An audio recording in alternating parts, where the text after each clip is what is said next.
Сәлем баршаңызға. Бүгін бір ойлап алам деген әнге разбор жасаймын. Яғни шортсқа ютубқа кішігірім етіп үзінді салған едім. Екі кісі комментарий қалдырған екен, әніне разбор сұраған екен. Бірінші әннің қиын түрі, яғни фингерстайл түрде полный аккорд мелодиясымен бірге үйретем. Одан кейін бір струнамен ойнауды үйретем, яғни тек мелодиясын ғана. Ал үшіншіде оригиналдағыдай, яғни электр гитарамен ойнауды көрсетемін. Ал енді бұл әннің ойналуына келсек, ән 4 аккордтан тұрады. Бірінші аккорд S, екінші аккорд AM, үшінші аккорд E, төртінші аккорд D. Әнді фингерстайл стилде ойнап үйренуді бастайық. Бірінші S аккордпен басталады, яғни ұсталу былай болады. Мына саусақпен үшінші лад, бесінші струнаны басамыз. Келесі саусақпен екінші струна, бірінші лад. Ұсталу осылай болады. Астыңғы мелодияны бірінші струнада екі саусақпен ойнаймыз. Яғни үшінші лад және екінші лад. Мелодия былай басталады. Бірінші струна мен үшінші ладтан басталады. Үшінші лад, екінші лад, ашық, қайттан екінші лад. Одан кейін жіберіп ашық түрде екі рет.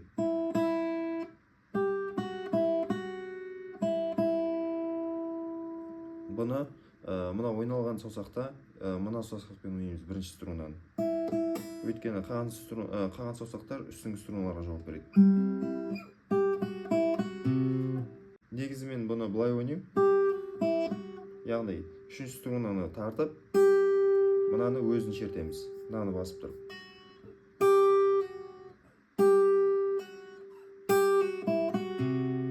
Негізі осылай ойналады оригиналда. Егер олай ойнай алмасаңыздар, біртіндеп шертуге болады.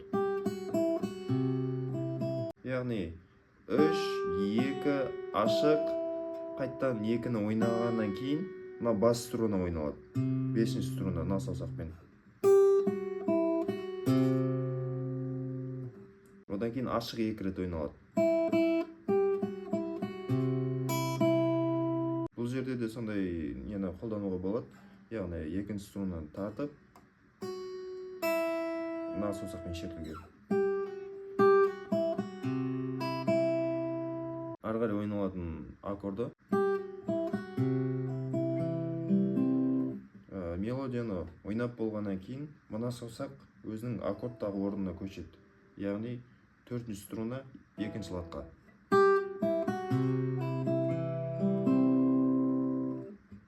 Ортаңғы жақтағы ойналуына келсек,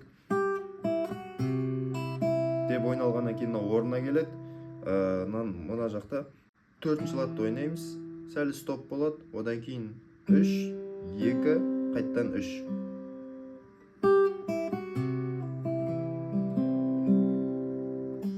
Негізі бұл оңай түрі аккордтың. Негізгі оригинал әнде мына аккордқа мынау саусақта қолданылады. Яғни екінші лад, екінші струна, ең кіші саусақ. Сол кезде осындай звучание береді. Бұл да мелодиядан кейін қосылады аккордқа. Келесі мелодия, тура сол мелодия болады, бірақ бұл жерде слайд болады. Келесі аккорд AM. Мелодия былай болады. Тура бағанағыдай ойналады. 3, 2, ашық, 2, 3,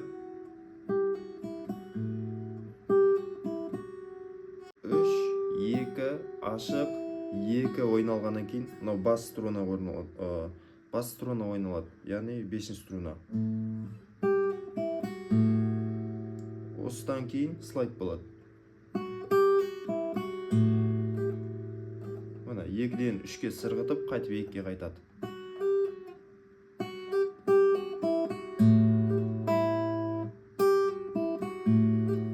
Бұл жерде де AM деген аккорд, тока ортасы ашық тұрады. Бұның да ойналу осылай, AM аккорд ұсталады. Мына жағы 4, 3, 2, қайттан 3.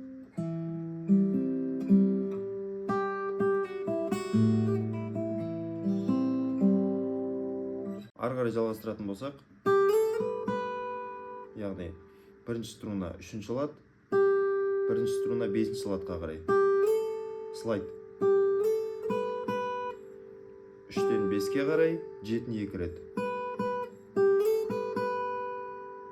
Бас нота Е аккордтың бас нотасы ойналады.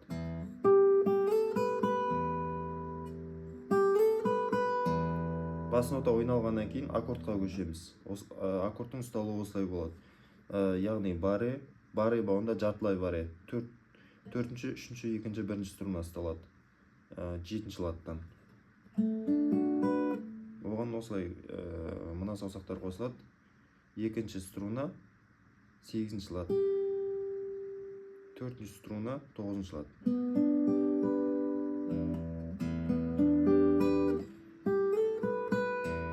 Дегеннен кейін аккорд.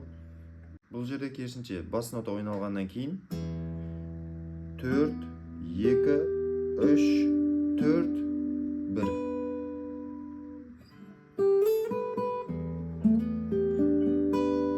Осылай болады. Ары қарай тағы да бірінші струна, үшінші лад.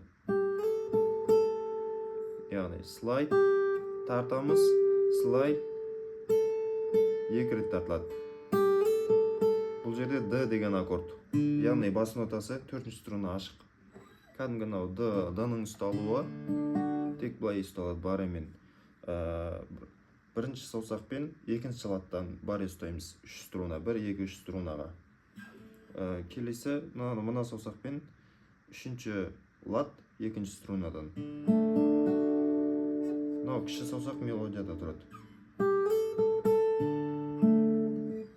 Яғни дегеннен кейін бас нота 3, 2. Яғни бірінші струна 3-ші лад, слайд 2 рет. Одан кейін бас нота. Осы кезде аккорд ұсталады. Бас 3-ші струна. Ары қарай.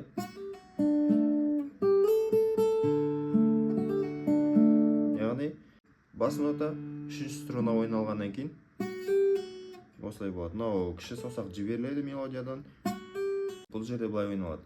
Мынау баре жіберілмейді, бірінші струна тартылады. Мына саусақпен 3-ші ладтан ұрып осылай болады. Басып, шертіп қайттан.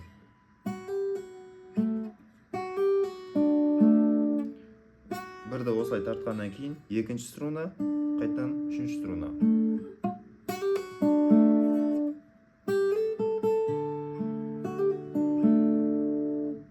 Толық ойналуы бұлай болады.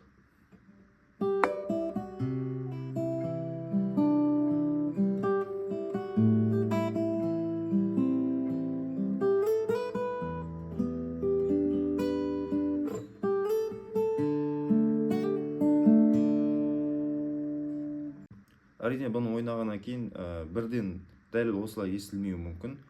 Бір апта, 2 апта жаттап үйренсеңіз, қолыңызды жаттықтырсаңыз, дәл осылай шығады.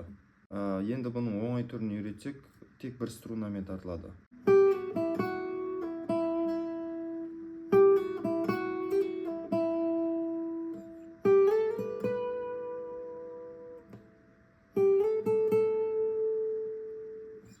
Тартылуы былай болады. Екінші струнамен 8-ші ладтан басталады. Дәл бағана мелодиядағыдай болады, тек бір струнамен ойналады. Оригиналда екінші струна 8-ші лад шертіледі, одан кейін артқа қарай. Тек бір рет ақ шертіп 4 нота ойналады. Яғни осылай 8, 7, 5, 7. Тартылғаныңызға қарай ыңғайлап ойнай берсеңіз болады. Яғни шертіп, или болмаса оригиналдағыдай. Мен шертумен үйрете берейін. 8-ші лад, 7-ші лад, 5-ші лад, қайттан 7-ші лад. Одан кейін 5-ші лад 2 рет.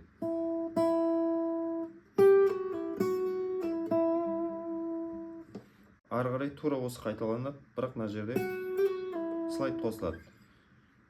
8, 7, 5, 7, тағы да тартамыз. Слайд. Яғни 7-ден 8, қайтта 7. Қайттан артқа қайтамыз. Бұлай шертіп қайтуға да болады, немесе осылай қайтуға да болады. Бұл тағы да 2 рет соңында. Ары қарай 8-ші лад, 2-ші струна 8-ші ладтан 10-ға қарай сырғытамыз. 8, 10, одан кейін 12-ні 2 рет.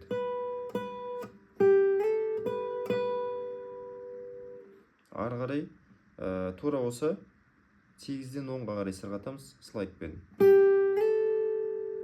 Келген жерінен 2 рет 10-ші ладта.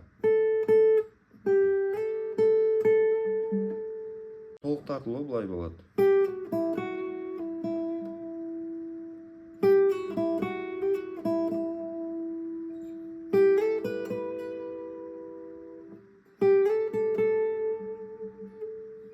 Тек қана шертіп тартумен бұлай болады.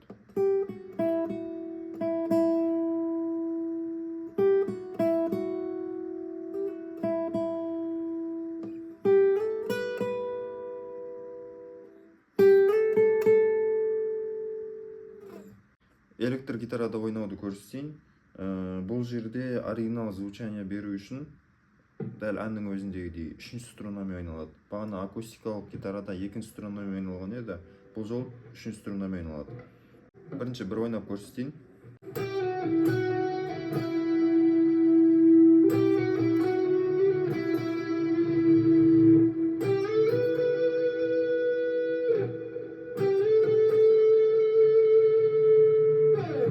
Яғни 3-ші струнада 12-ші ладтан басталады.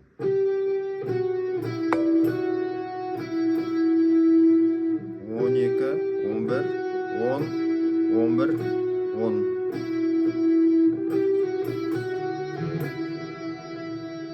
Екіншісі де қайталанады. 12, 11, 10, 11. Одан кейін осылай. Қайттан 10-ды 2 рет.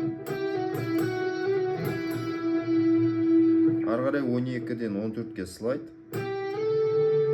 Одан кейін 16. Ары қарай 12-ден слайд 14-ге. 14 2 рет. Толық тартылуы.